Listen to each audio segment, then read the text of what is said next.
Okay, here's video 2, and hopefully just the second video, and hopefully we won't have to make a third one. So let's take a look at this equation, r equals 3 plus 2 cosine theta. And again, like I said, you could technically, if you wanted, could make a table of values, right? You could plug in a bunch of theta angles that we know, all right?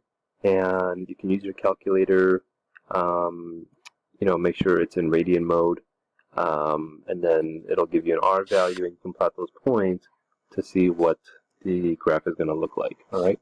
I'm going to connect it with a trig graph because I think there's more value in it, and I think it's kind of neat to see those connections. So again, this equation, all right, if you want to rewrite it, this is what it looks like, right? Just rearranging the order of it, right? Putting the 3 on the outside. There's a vertical shift of 3, an amplitude of 2. There's no C value, so no phase shift. Your B value is 1, and so your period is 2 pi. And here's what the trig graph, here's what the trig graph looks like. All right, so here's my cosine curve. Don't forget, I know this looks like the x-axis, but it's not. It's just a midline, and the midline is at the y value of 3. Since the amplitude is 2, it goes as high as 5 and as low as 1. All right, so I'm going to start plotting my points. At angle 0, it goes 5 rings out. So at angle 0, it goes 5 rings. 1, 2, 3, 4. Here's 5. Okay. At pi over 2, it goes 3 rings out. At pi over 2, 3 rings out. 1, 2, 3. At pi, it's at 1. So it goes out 1 ring, right here. At 3 pi over 2, it's at 3. 3 rings, 1, 2, 3. And then at 2 pi, right, which is at 2 pi, it's back up to 5. So we're right back where we started. Now, again, this doesn't really give us a whole lot, right?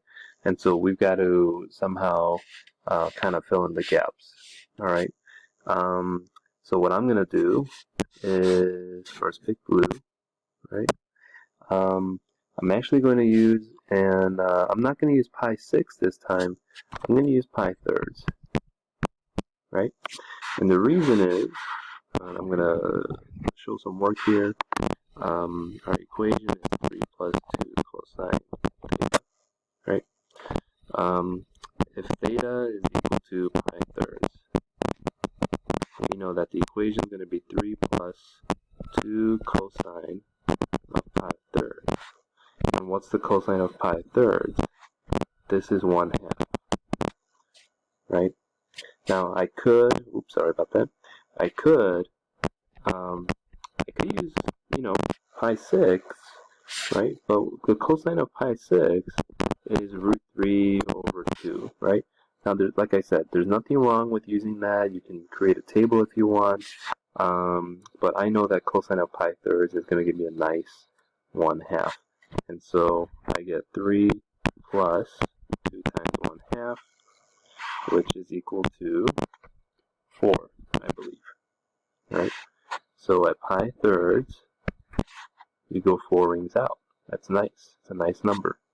So at pi thirds, I go 1, 2, 3, 4, right? Because again, we know that from here, this is our starting point. We've got to end up here. But how do I know, well, how much to go out, right? Do I go like this? Do I go like that? Do I go like this, right? And so that's why we need a guiding point, right? So I think this pi thirds is going to help us, okay? And so if I'm using thirds, then I'm also going to use maybe 2 pi thirds. I think that's going to be helpful. I'll do that here in green. Right? If theta is equal to 2 pi thirds, again substituting that in, right, you get 3 plus 2 cosine of 2 pi thirds. Now since we're in quadrant 2, we know that cosine of 2 pi thirds this is going to be negative 1/2, right? And so when you work that out, you should get, I think your R value here is equal to, I believe, just 2. So at 2 pi thirds, your R value is 2. So I'm going to go 2 units, or 2 rings out, 1, 2. Okay. Now here's kind of what is going on. All right. One thing I want you to consider is that in our equation, this is a cosine polar equation. And in the previous video, I mentioned that when you have a cosine, your orientation is going to be more horizontal, right? If you have a sine, your orientation is going to be more vertical. Okay. So what I'm going to do is, at 2 pi thirds, I had 2 rings out, right? Which means if I reflect it over to the other side at 4 pi thirds, I'm also going to have 2 rings out. 1, 2, right here. Right? And over here, I had at pi thirds, it went out 1, 2, 3, 4, right? Then at 5 pi thirds, it's also going to go 4 rings out, 1, 2, 3, 4. Okay. Now we know that it went in this general direction, right? So I'm going to try my best to kind of outline this, right? Here's what it's going to look like. Okay, here's what I drew. This dotted line, right? Going in this direction, right? I'm going to try to fill this in a little bit. And then it's going to come back out like this. Alright? Now the thing is, okay, so it goes in this direction. Okay? All the way around. Now over here I drew this kind of bad, and it's hard to draw it a little bit more accurately here. This is what's called a dimple. Okay? This graph is called, it's going to be a dimple graph. Right? It's actually called, there's a name for it, I believe it's a French word, right? And if you take French, maybe you know how to pronounce this. It's called a limacon with a dimple. Okay. So what I want you to do is, after these videos, I want you to go to Desmos, and I want you to graph. By the way, on Desmos, you have to put in R equals. Okay. You have to put in R equals here. So when you put this equation in, and when you put in the equation from the first video, you can clearly tell the difference at this point right here. Okay, so this is more of a curved dimple. All right, the cardioid, it's more of a sharp corner, if you will. Okay, I don't know if that makes sense. That's why I'm asking you to graph it on Desmos. Okay. All right. Let's go to the next example. Actually, I lied. Let me talk about the format of these limacons with a dimple. All right. We have R is equal to A plus or minus B sine of theta, or R is equal to A plus or minus B cosine of theta. Okay. Sorry, that's supposed to be a theta. And when do these occur? It's when the A value is greater than the B value. Alright? So now the question you should be asking is, well, what if it's less than? So now let's go to the next example here. I believe it's this one we're going to do. Alright, just for the sake of time, I went ahead and graphed this real quick. Here's what the trig graph looks like. It's a vertical shift of 2, that's our midline. Our amplitude is 4, so it goes as high as 6 and as low as -2.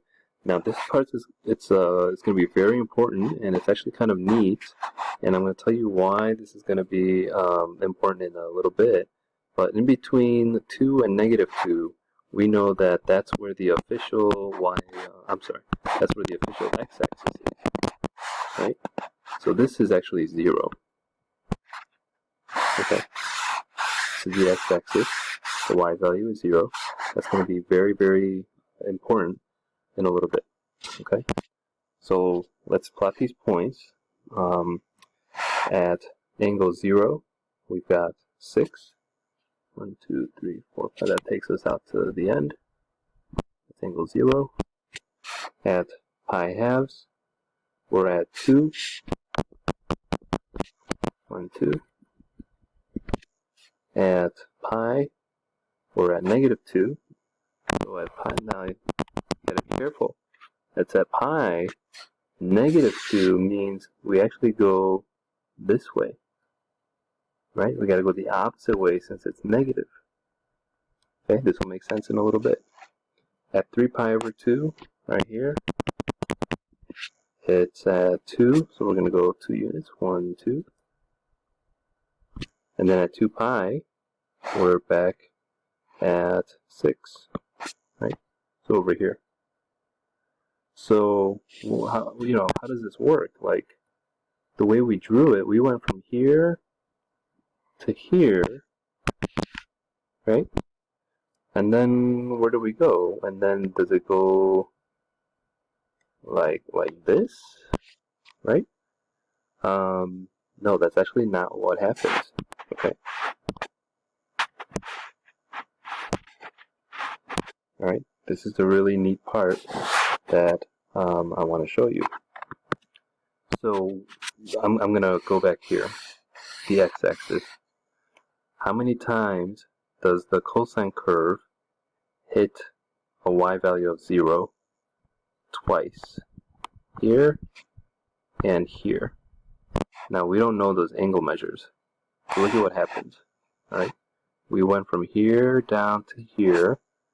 That is going to be, so after pi halves, right, it hits 0. So what it actually does is it does this.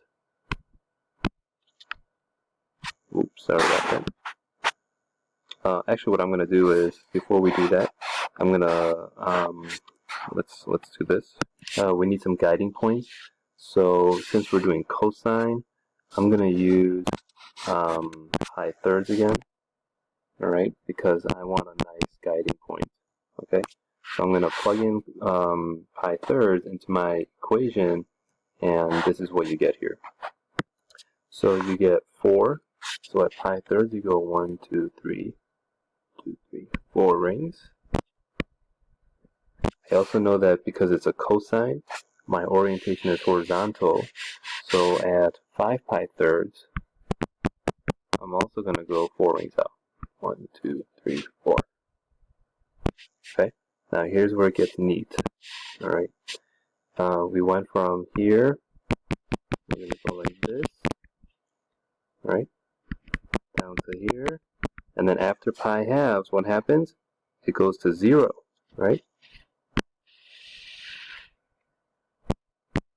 So it goes to 0, right? After 0, what happens at pi? It goes to -2, right? So it goes through 0, it goes to that pi -2, and then what happened?